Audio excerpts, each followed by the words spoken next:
C'est l'heure à présent de notre focus. Aujourd'hui, gros plan sur ces personnes assignées à résidence en France depuis l'entrée en vigueur de l'état d'urgence il y a un peu plus d'un an suite aux attentats du 13 novembre. À l'époque, plus de 400 personnes étaient concernées. Aujourd'hui, 94 personnes font toujours l'objet de cette mesure. L'État français considère qu'elle représente une menace pour la sécurité publique, mais beaucoup d'entre elles s'en défendent. Jean Barrère et Nordine Béziou sont allés à leur rencontre. Voici leur reportage. Tous les jours, le même trajet. 4 km, destination le commissariat de Deuil-la-Barre, en région parisienne. 3 pointages par jour, à 8h, 13h, 19h. Nicolas est assigné à résidence depuis un an. Je mets environ une demi-heure quand je m'accélère. Quand je vais doucement, ça peut prendre 35-40 minutes.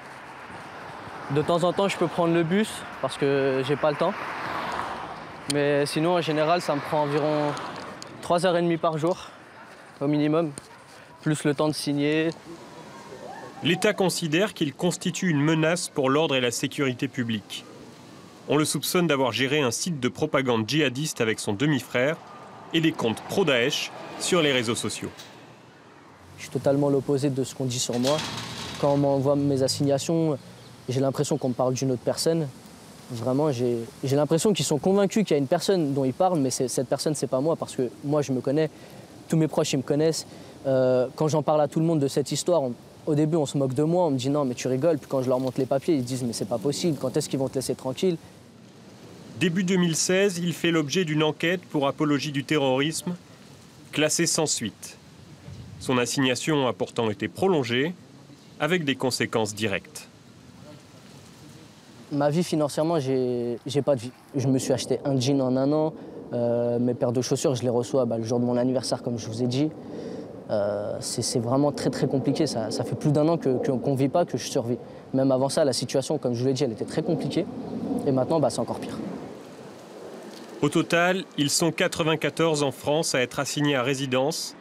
Après les attentats de 2015, le gouvernement adopte l'état d'urgence qui facilite les assignations. Plus besoin de passer par un juge ni par une enquête judiciaire. Le pouvoir est donné au préfet. L'assignation en résidence en particulier est une mesure qui permet de prévenir de possibles troubles à l'ordre public, y compris précisément lorsque les informations disponibles ne sont pas encore suffisantes pour engager une procédure judiciaire. Mais les dispositions sont prises pour assurer le lien entre ces mesures et une possible phase judiciaire ultérieure. Une phase judiciaire, c'est ce que certains souhaitent. En 2015, Ali est lui aussi assigné à résidence. Motif, il est le secrétaire de la mosquée de Lagny-sur-Marne, jugé radical. Vous savez, ça fait un an aujourd'hui que je suis assigné à résidence. Je n'ai jamais rencontré une personne des services de renseignement qui m'interrogerait ou qui... Voilà, je pense que c'est quand même normal qu'il y ait une enquête. À partir du moment en fait, où vous expliquez que des personnes sont dangereuses, qu'elles sont tellement dangereuses qu'il y a lieu de les mettre de côté, en étant cohérent, il faut aller au bout de ces choses-là. Mettez-nous en prison alors. Moi, c'est ça que j'ai envie de vous dire. Prenez un juge judiciaire et tout, et mettez-nous en prison en attendant qu'il y ait une enquête qui soit faite. Un recours existe devant le tribunal administratif. Azif Arif en a fait l'une de ses spécialités. Avec une association de défense des musulmans, il a entrepris de défendre plusieurs de ces cas. Une tâche ardue. Les assignations à résidence se fondent sur des notes blanches. Ces documents à charge, émis par les services de renseignement, ni datés, ni sourcés. C'est des supputations, en fait. C'est à chaque fois, il aurait fait ça, c'est du conditionnel. Et en fait, tout ce contentieux est au conditionnel. Il n'y a jamais des choses qui sont affirmées. Et puisque les choses ne sont pas affirmées, quand vous arrivez devant le tribunal administratif, vous vous défendez sur des supputations. Certains de leurs recours ont permis de lever des assignations, mais ces périodes laissent toujours des traces. Sophie, mère de 3 enfants, a été assignée durant 2 mois. Cette convertie est parvenue à faire lever cette décision, mais en août, sa maison est perquisitionnée. En cause, ce pied de caméra. Apparu dans une vidéo de prêche de son mari, imam, la police a cru qu'il s'agissait d'une arme. La section de recherche de Marseille est venue se déplacer jusqu'ici simplement pour tomber sur ça. Donc ils ont vite compris que ce qu'ils avaient vu lors de la vidéo, c'était ce trépied d'appareil photo. Il y a eu toute une période après l'assignation, la perquisition, on a l'impression d'être persécutés, qu'ils nous en veulent absolument et que, voilà, que le moindre fait et geste, même si on n'a rien à se reprocher, il doit être épié et voilà. Et aujourd'hui, malgré que ce soit arrêté, j'ai l'impression de ne plus avoir de vie privée. Sophie cherche désormais à être dédommagée par l'État pour les griefs qu'elle a subis. Halim employait 3 personnes dans son entreprise de dépannage moto. En 2015, il est assigné 2 mois à résidence. Incapable de gérer sa société, il licencie. Et là maintenant, voilà, là on revient à la case zéro en fait, on revient à la case départ. C'est comme si j'avais fait tout ça pour rien. Je me retrouve à charbonner comme ça, à porter des scooters, j'ai mal au dos, j'ai une sciatique, une hernie discale. Je suis plus censé faire ça à la base. L'État a finalement reconnu son erreur, mais Halim ne compte pas en rester là. Il y a quelques jours, il a entamé une procédure pour être indemnisé. Au jour d'aujourd'hui, on prive ma famille, on prive moi de jouir de ces plaisirs que j'avais longuement acquis.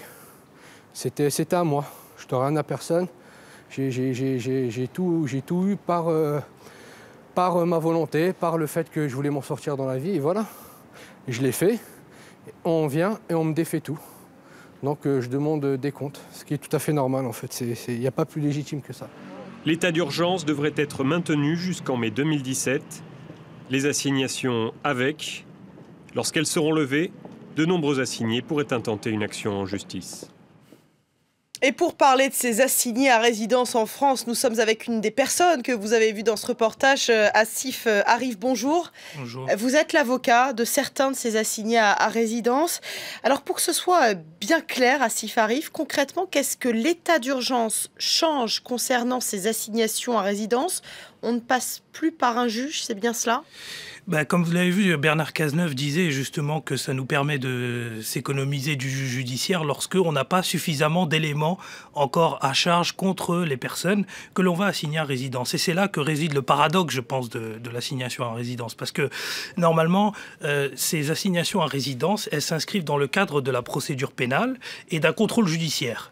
Et on met une personne sous contrôle judiciaire que l'on va assigner éventuellement à résidence. Aujourd'hui, il n'y a plus besoin de cette procédure pénale qui est totalement mise de côté, puisque c'est le préfet qui, sur sa décision, le préfet qui est en fait l'autorité de l'État, c'est l'autorité déconcentrée de l'État, qui va décider tout simplement d'assigner à résidence certaines personnes. Telle ou telle personne. Comment il décide, le préfet, d'assigner à résidence telle ou telle personne? Sur des suspicions.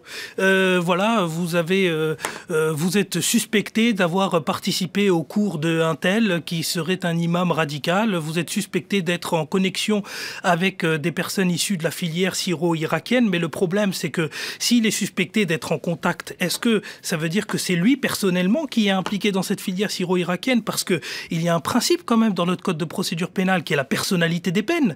Et la personnalité des peines, elle est complètement mise de côté pour dire qu'on va mettre en place une sorte de collectivisation du risque et que toute personne qui serait supposée avoir des relations avec une filière syro-irakienne, on va l'assigner à résidence. Alors, il faut savoir que l'assignation à résidence, c'est parfois drastique. Hein. Ce que je voulais vous dire, on le voit dans ce reportage, les conséquences pour ces assignés à résidence sont parfois terribles.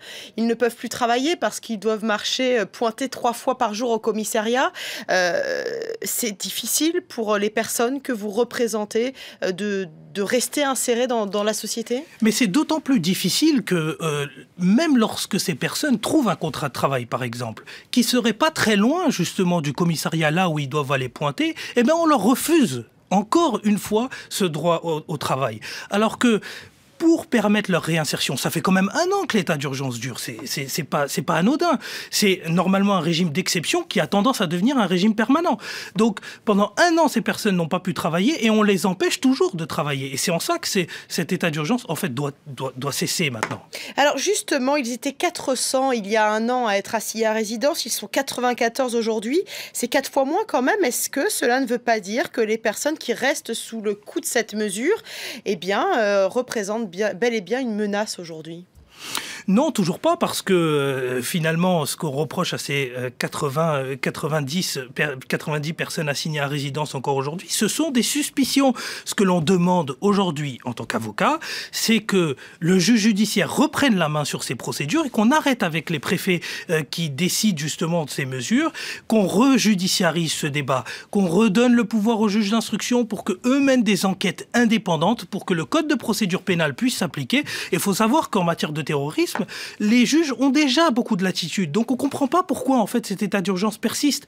Encore une fois, moi, parmi les assignés à résidence que je défends, eux, leurs assignations n'ont pas été levées et estiment toujours qu'ils ont été victimes d'une injustice. Donc non, pour moi, que l'on ait réduit 4 fois moins, ça ne change rien parce qu'il y a toujours certaines personnes qui n'ont rien fait et qui sont assignées à résidence. Asif Arif, dernière question rapidement. Il demande à être indemnisé, certains de vos clients. Est-ce que vous pensez que l'État français peut répondre favorablement à cette demande?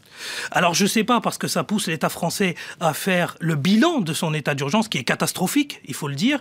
Et ça dépendra, je pense, surtout, mais j'ai confiance dans les institutions de notre pays et j'ai surtout confiance dans le juge administratif pour reconnaître justement ce droit des assignés à résidence qui ont été assignés de manière abusive à être indemnisés par l'État. Donc la balle est plutôt dans le camp du juge administratif.